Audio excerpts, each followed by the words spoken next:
Oi, eu sou a Lud e esse é o Pantufa de Unicórnio.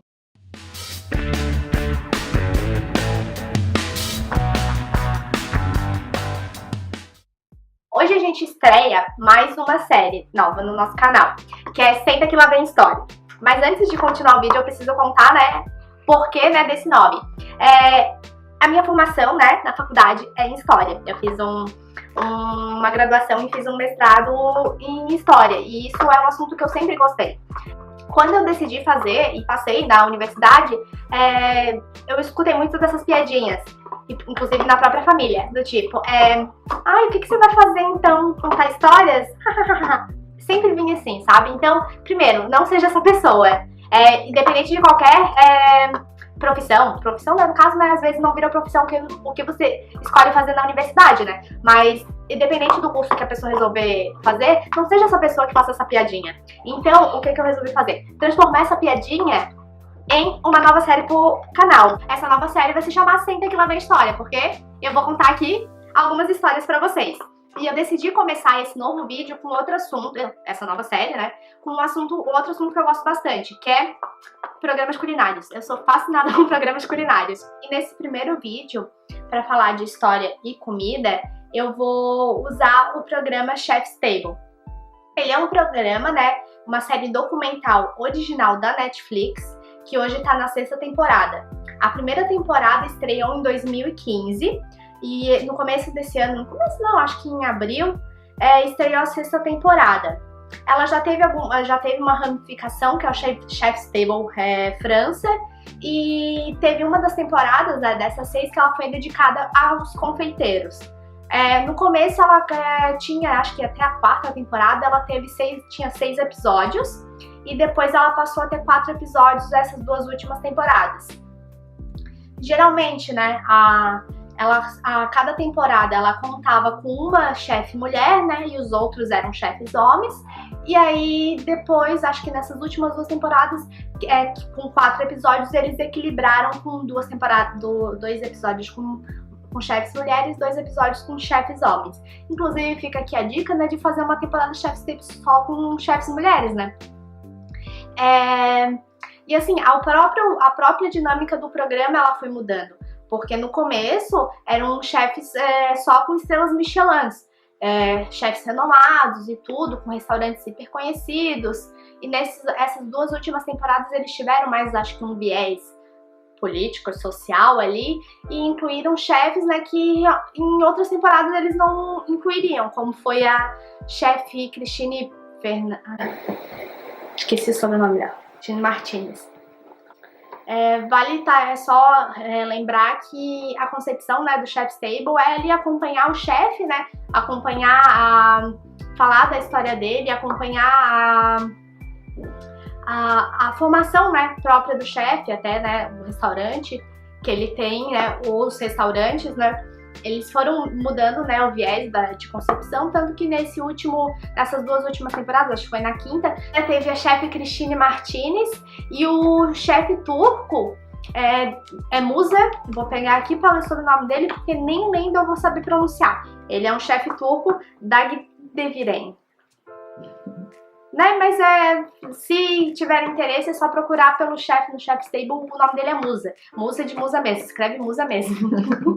E então, tanto a chefe Christine Martinez, ela era uma chefe não assim de formação, de ter estudado em escolas francesas. Ela é uma imigrante mexicana dos Estados Unidos que ficou super conhecida pela barbacoa dela e já apareceu em outros programas culinários. E o Musa, ele teve uma grande atuação para a criação dos sindicatos dos padeiros na Turquia.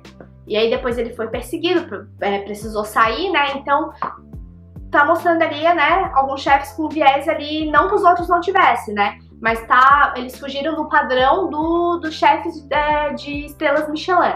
E por que eu vou falar de comida e história? Porque eu acho que o ato de comer, ele não é só, a tua nutrição, tu se alimentar. O ato de comer também é um ato político, um ato de resistência.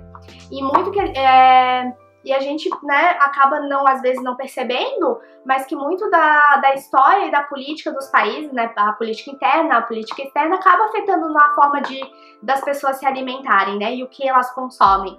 Vídeo aqui no Brasil, né, qual era essa história do agrotóxico, né, essa ampla liberação de agrotóxicos, e a gente consegue, né, ter uma ideia de como a política de um governo ela acaba influenciando na forma em que a população se alimenta. E muitas vezes, né, o contato, né, às vezes não tão o contato não orgânico, né, o contato de enfrentamento acaba também ocasionando essas mudanças. Tem vários episódios no Chef's Table que a gente pode perceber essa questão política da comida, né, e como a história, né, influencia a comida. Então, pra mim, o Chef's Table é muito mais do que só um programa de entretenimento, né? É um programa que eu posso ali ver várias relações de várias coisas que eu gosto, tipo história e comida, né? E eu escolhi o primeiro episódio, é o do chefe Gagan Anand, que é um episódio da segunda temporada. O Gagan é um chefe indiano que hoje ele tem um restaurante em Bangkok, na Tailândia.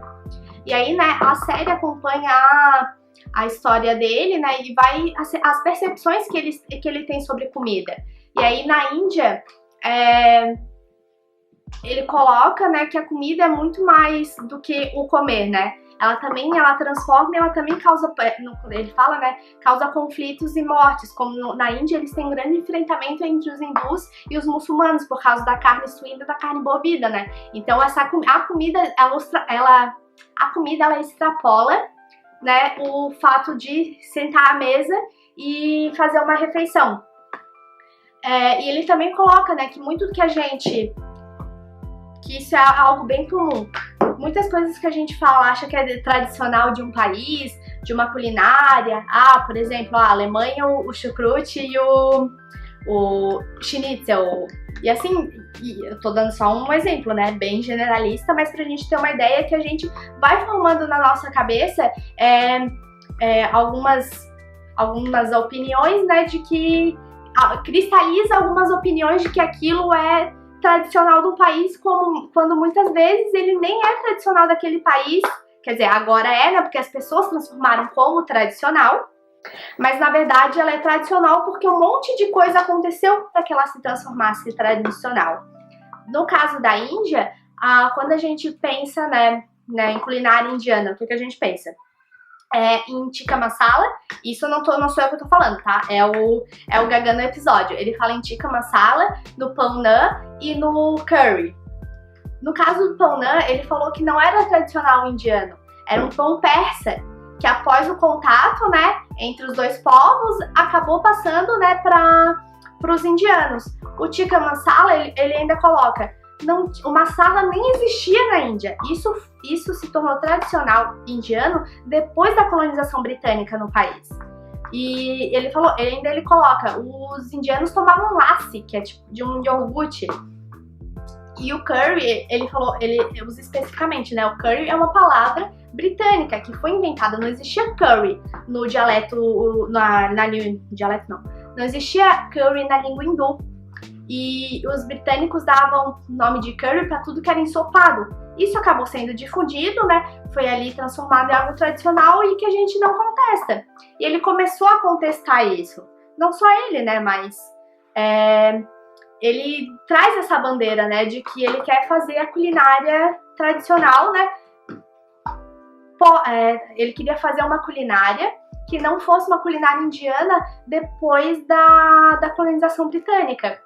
E aí ele começou, né, em determinado período da trajetória dele, ele começou a viajar pelo país, ele era consultor de uma empresa, e ele começou a viajar pelo país para redescobrir a culinária, né, as culinárias indianas, porque a Indiana é um país enorme.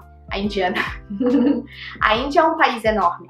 E ela tem, aqui como no Brasil, o Brasil é um país enorme, com uma culinária regionalizada, na Índia também era. Então, ele queria trazer a culinária raiz para mostrar que a Índia é muito mais do que o tikka masala. E aí conta, né? Ele conta a história dele, né? Ele foi... o sócio roubou o dinheiro dele, então ele teve que começar tudo zero. E ele acabou em Bangkok, né?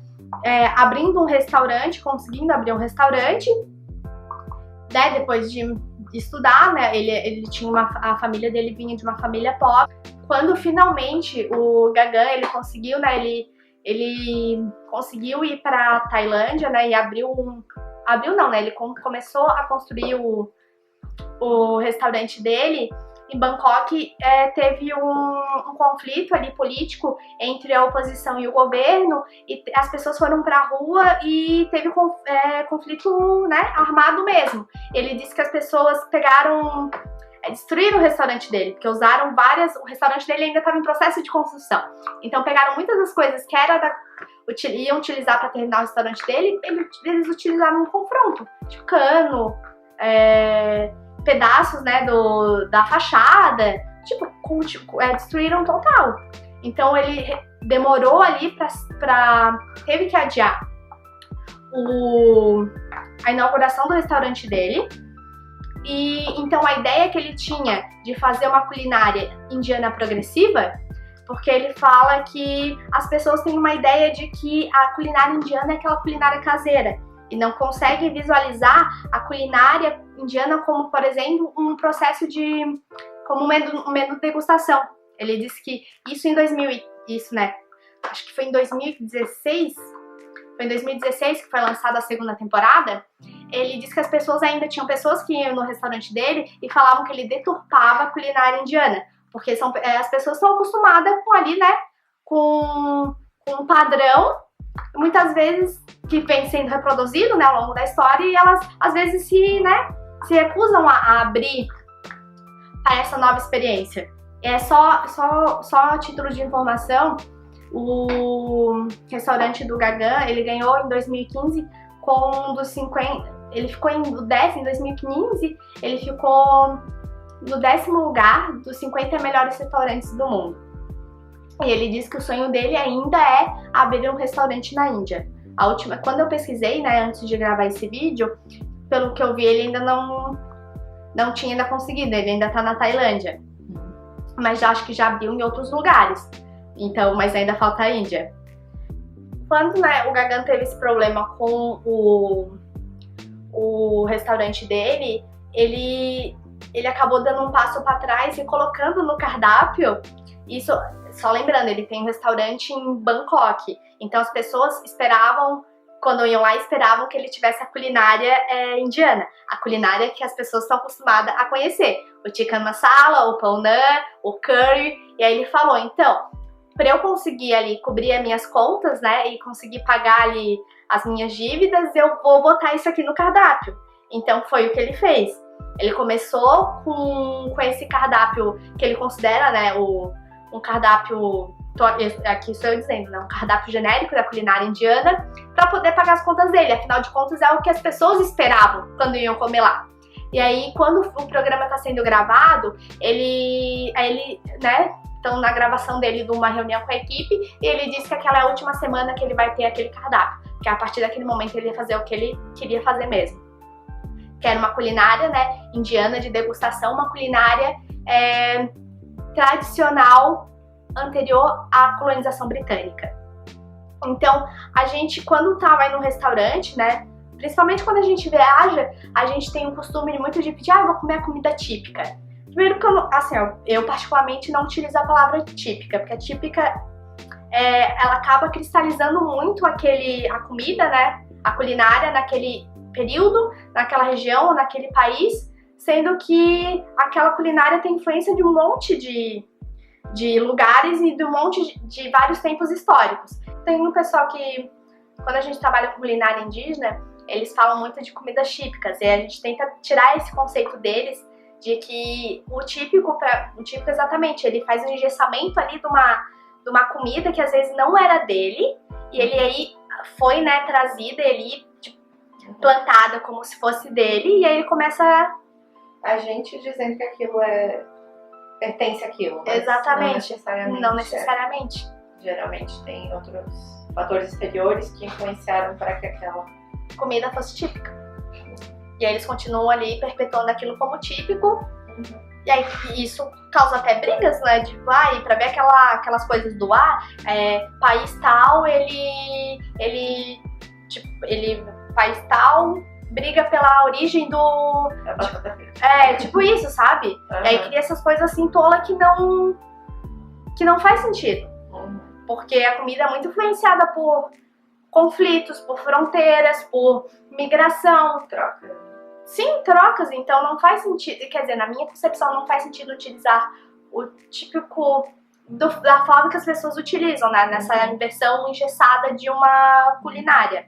Então eu utilizo a palavra tradicional a me referir à culinária porque tradições podem ser inventadas. Então por isso que eu utilizo o tradicional, que as pessoas, né, podem inventar tradições, nem sempre é uma coisa ruim e não, só tendo, né, em conta, né, tendo essa percepção de que isso faz parte da história, né? Quando a gente tá ali, né, almoçando, jantando, comendo o prato mais trivial que possa existir, até o arroz e feijão, a gente não pensa qual foi o caminho que aquela comida percorreu até chegar na tua mesa. Então, comer não é um simples fato só do comer, tem muito de política e tem muito de história.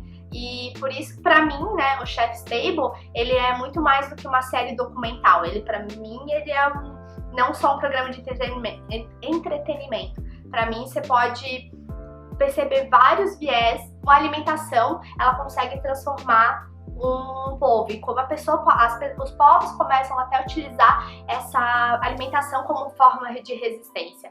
Pra mim, ali...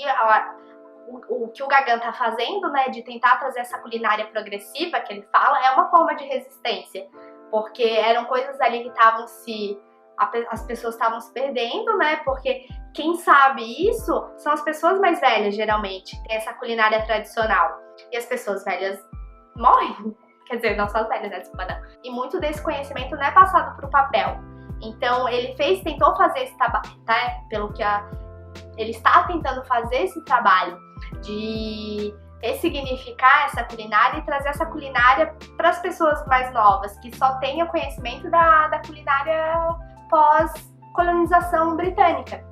Então, diz aí o que você acha, se assiste Chef's Table, se gosta tanto de programa de culinária como eu, comenta aqui e curte o vídeo, dá um joinha.